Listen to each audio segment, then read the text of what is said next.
Hey guys, welcome to the next tutorial of ethical hacking and penetration testing via Kali Linux. So in this tutorial I'll be teaching you about the credential harvester method of social engineering. So I'll just go ahead and start the SE toolkit and I'll hit enter. And once you go and see, you can see over here the social engineering attacks. Just type 1 and hit enter. And then we have different attacks over here: website attack vendors, infectious media generator, creating a payload and listener, which is one of my favorite, and the mass mailer attack, Arduino based attack vector. So I'll just explain these to you what these are in general.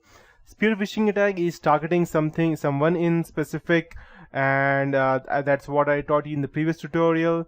In the second one we have a website attack vector. So we have the Java applet attack method. In this method, we normally go ahead and send a pop-up on the victim's computer at his IP address stating that he needs to go ahead and run this Java, and which is disabled.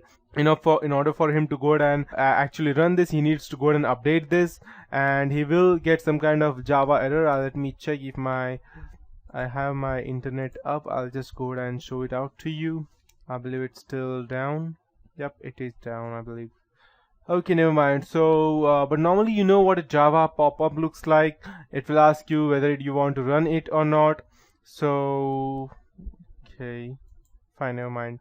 So once you go ahead and run that, it will ask you to go ahead and run that. And once you go ahead and run that, the payload will already be executed in your system, and it will remain till your browser is opened. So what the attacker needs to do is he needs to go ahead and quickly migrate it to any other specific task, so that if the browser is closed, the attack will still continue on.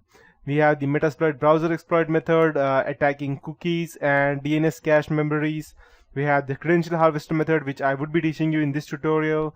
The tab nabbing, webjacking, and multi-attack method is the best of all because it's a combination of multiple methods. And then we have the mass mailer attack. I won't be teaching you creating a payload and listener. I'll be teaching that you in the last, because that is the best of all. And we have the mass mailer attack. In this attack, we normally go ahead and send or DDoS a specific email ID with n number of emails, and that is 2, which I'll be teaching you in the next tutorial.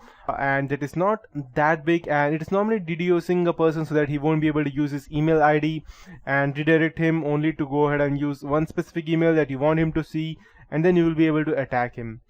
And we have an Arduino based attack vector, and this is normally related to your, let's say, your Android operating systems and Android chipsets, which is the Arduino based. So we have these different types of attacks, and these are which I will be teaching you when we come to the Android hacking chapter.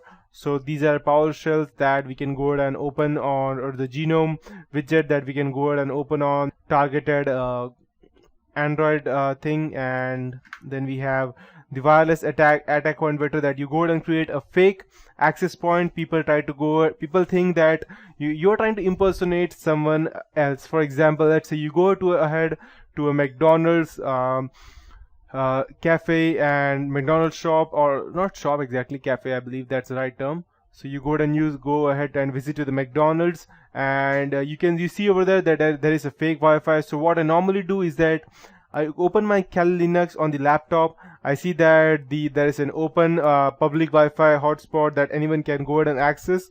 So what I would do is that I will go ahead and block that hotspot so that no one is able to access that. Only I will be able to access that. And then later on, I will create a fake access point with the same name, or just one or two letters different. And all the people over there, they will not be able to connect to the original Wi-Fi hotspot, so they will connect through me. And once they connect through me, they will be able to access the internet, but still I will be using the man in the middle attack, that is MITM, and I will be able to gather all their information that I need by using the AirCrack NG. Or we have several different sniffers to go ahead and gather these attacks, such as we have EtherCap, we have Wireshark, that can go ahead and sniff all the traffic. Even if it's a SSL secured, then we can be able to go ahead and strip these things and access that. After that, we have the QR code generator. Just go ahead and create any random QR code for any, let's say, any random Android application or any computer application that you want, and upload it to a specific website. Once you go ahead and do that, just go ahead and type 99 to exit because I won't be creating that right now. So just go ahead and enter the URL, and as soon as the person goes ahead and scans your barcode, he will straight away be transferred to your URL, and once he's transferred to your URL, I don't need to say what all things you can do. Then we have PowerShell attack vectors that is specifically designed for Windows 8 and above, which uses the PowerShell and which has all the SAM database, secure access manager, passwords inside that, and I don't need to explain that in detail. If you are a security expert and you already know what it is exactly. And then we have finally the third-party modules which have RAT, and that's remote administrator tool and all those stuff. So I'll just go ahead and get back and I'll teach you as to how to create a fake phishing website. So I'll just go ahead and start it from the very beginning. Okay, so once you are here, by typing the SE toolkit, just select first one, then select the second one, that's website attack vectors, and then select the credential harvester method. So we are going to harvest a specific person's email ID, or not an email ID, the password exactly, and type 3 and hit enter. And then we have web templates, custom import, and site cloner. We want a specific site to go ahead and impersonate them, so I'll be selecting second, that's site cloner, and I'll hit enter. And then we need to go ahead and use the IP address, so I'll just go ahead and type ifconfig, and I'll be using my IP address so that when the attacker tries to access, he will be redirected to my computer, and I'll hit enter. And we need the URL to clone. I believe let's check if it is okay, perfect. So I believe this is just a cached page, so my net is still down, I believe.